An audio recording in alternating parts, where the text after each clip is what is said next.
Welcome back to The Ed Show. The president just wrapped up his remarks to the National Urban League Convention in New Orleans, Louisiana.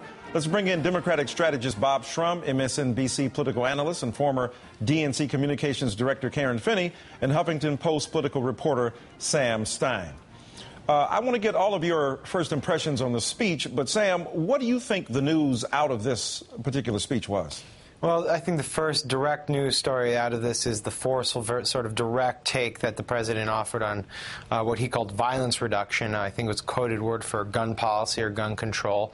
I don't think I've ever seen the president speak that directly or with that much description about the issue since he entered office. And obviously, he's tackling something that is in the limelight. He was addressing assault weapons, also the mental health aspects of gun control, what he called common sense gun control. It all pivoted off of a poll done by Frank Luntz on NRA members yesterday. So that was the first direct news aspect. The second thing that I picked up was, again, pushing back on this "you didn't build it" attack that he's been enduring from Romney, where he talked about success and the government being able to provide you the ladders to the middle class, but you have to lift yourself up yourself. He talked about a two-way street. I thought those were the two major takeaways of the speech, but definitely the gun stuff stood out the most. Sure. Karen, the president also drew a parallel between what was going on in the streets of Chicago and other large black urban areas, showing and displaying for many who had been frustrated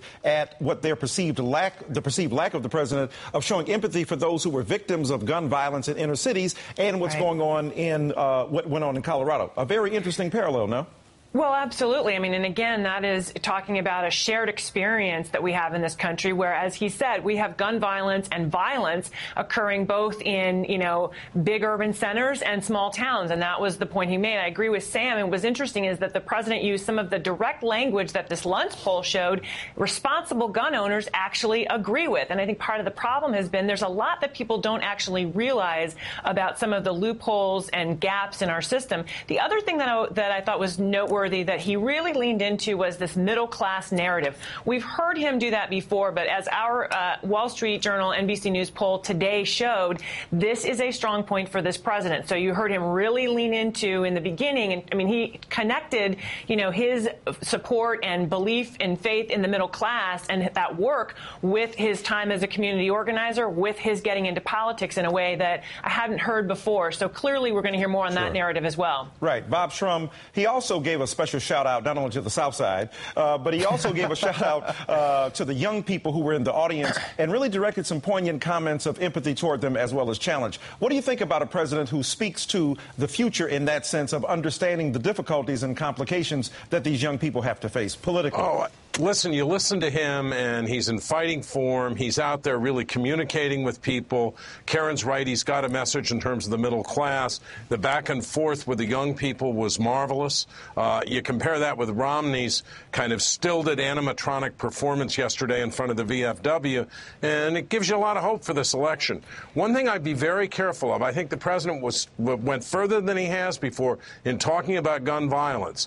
I don't believe that he will propose any new measures of gun control before this election. I think it would be far too dangerous for him in places like Pennsylvania and Ohio. If he could pass it, he might take the risk, but it won't pass. And he hinted at that. Didn't he hint at that when he said, listen, there's a lot of opposition in Congress. I know the limitations legislatively, but these are the common sense reforms. On a lighter note, he's not going to ask for an assault weapons ban. No, he's going to talk about assault weapons. He doesn't want to take the risks. He also talked about some of the things that he has done on his own. But one point I think is really important that we underscore here, because there's been a lot of conversation in the black community because people have looked at what's he done for the LGBT community, what's he done, for other community, the Latino community. This message and talking about violence in this way it relates to people's lives. I mean, this is the reality of what organizations like the NAACP, like the Urban League, doing work in our urban centers and black communities understand very well and deal with. And nobody is really, just as we're not not really talking about the poor. We have not really talked about crime and violence. So again, I think it's important for this audience in particular to say, I get it, that this is a major problem, and I will keep doing something. Let me follow up something very quickly with you, Karen. I've been getting several texts from people saying, look, why does the president, when he goes to these major black institutions and organizations, show our capacity for self-critique, because he gives it to us, because that's what you do when you trade on inside knowledge, so to speak, but at the same time acting as if white folks study hard, but black people, students don't, as if white folk are not looking at what I'm saying. No. I said, when he says, I'm trying to talk about something very sensitive here, I'm saying that he's gone before the NAACP, some people have said, in the Urban League, and he says, look, you got to get your studies, you got to study hard. He says that in a way directed toward a black audience, that you got to turn off the reality television shows, and you got to pay attention to your books. A lot of people have been irritated. I want you to speak to that, Karen, about what you think the perception is. You know, I think a couple of things. I mean, number one, I think I've heard him say that to young people in general, and white audience, mixed audiences, white audiences. But I get what you're saying in terms of the sensitivity in the black audience. But you know what?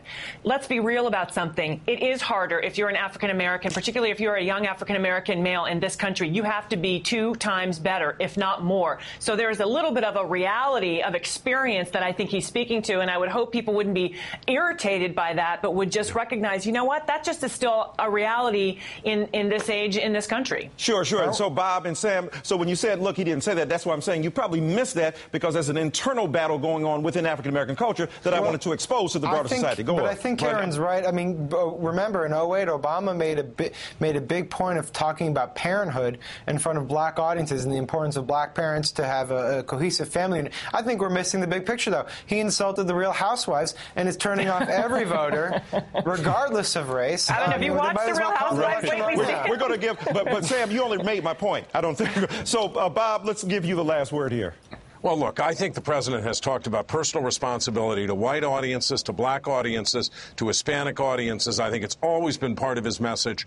I don't think, frankly, I'll tell you something, if you went out and talked to the average African American about this and talked to him about the president, I'd say the president's approval rating is probably somewhere around 90%. He's going to get about 95% of that vote. So I think some of these folks are dancing on the head of an ideological pin. They're not getting what he's doing. All right, Bob, thank you for that 14th century analogy.